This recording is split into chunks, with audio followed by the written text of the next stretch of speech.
You have to understand that no one puts children in a boat unless the water is safer than the land. No one burns their palms under trains beneath carriages.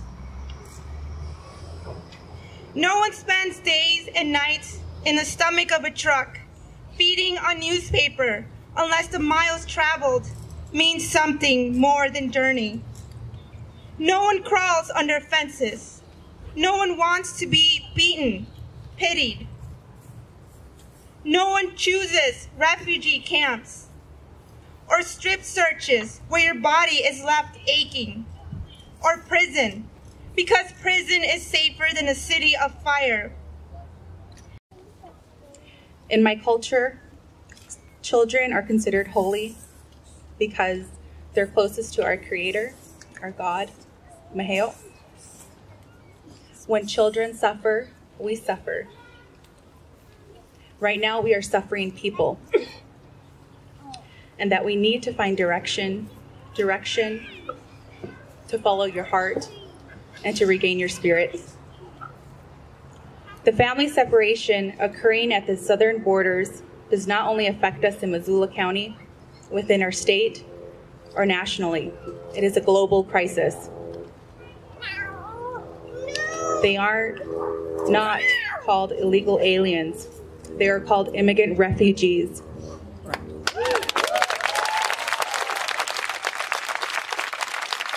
must change that colonial mindset for our generation. I want you all to say, they are first human beings. They are immigrant refugees. Ready? They are first human beings. They are immigrant refugees.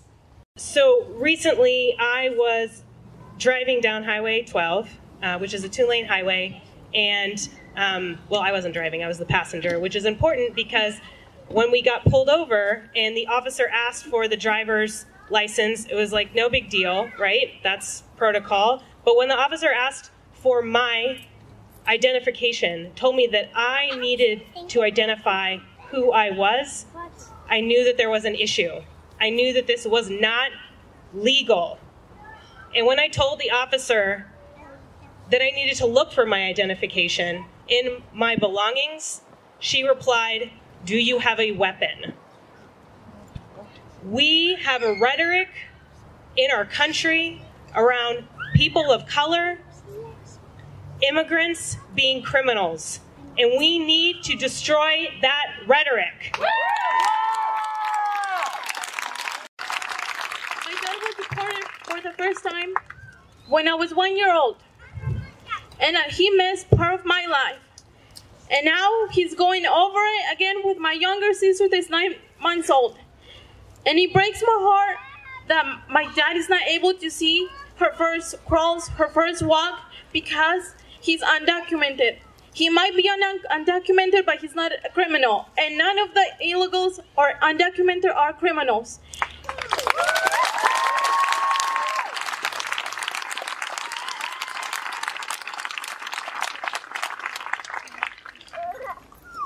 All of the undocumented people are really hardworking people. Humble and nice to other people as well.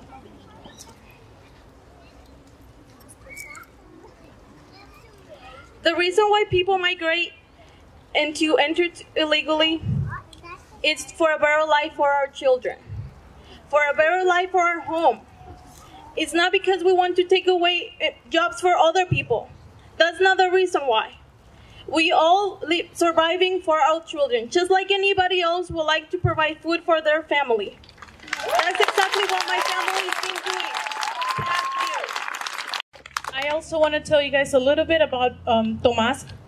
He's present, but we can't see him because he's behind these walls, right here.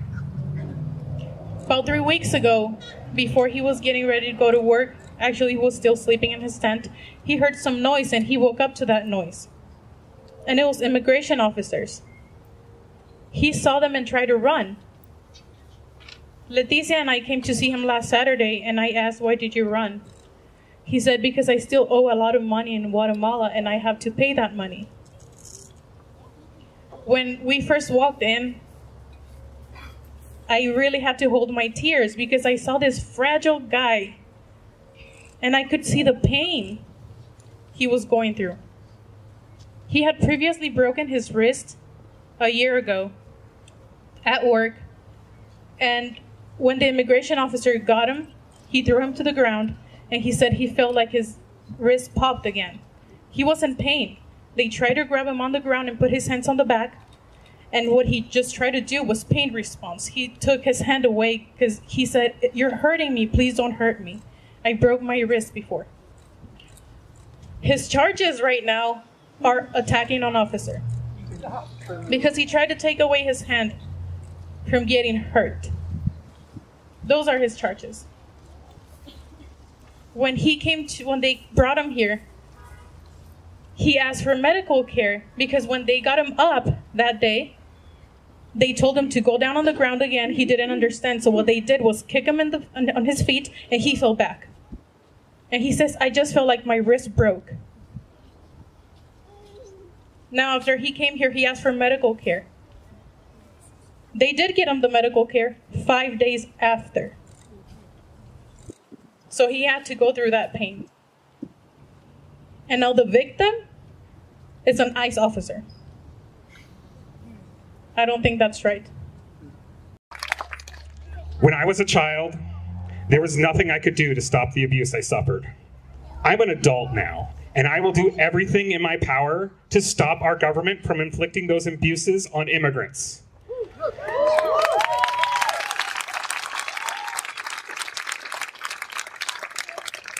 I refused to just follow orders when I was asked by the Montana Department of Labor to help pass information along to ICE. Anatar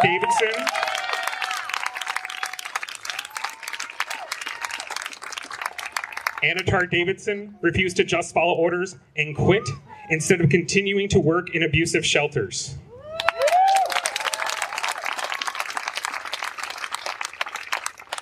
Hunt Palmquist was a flight attendant who refused to just follow orders and said that he'd no longer serve on flights where ICE was separating families. Yeah.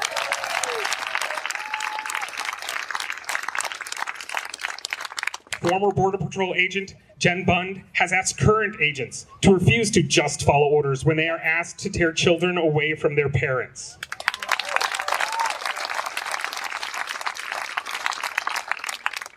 These policies only continue because people are willing to carry them out. It is time to stop. We all have to choose which side of history we want to be on. I want to go home, but home is the mouth of a shark. Home is the barrel of a gun. And no one would leave home unless home chased you to the shore.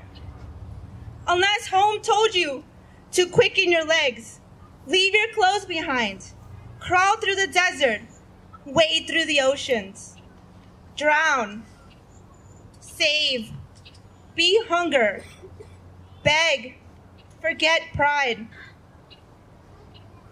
Your survival is more important. No one leaves home until home is a sweaty voice in your ear saying, "Leave. Run away from me now. I don't know what I've become, but I know that anywhere is safer than here."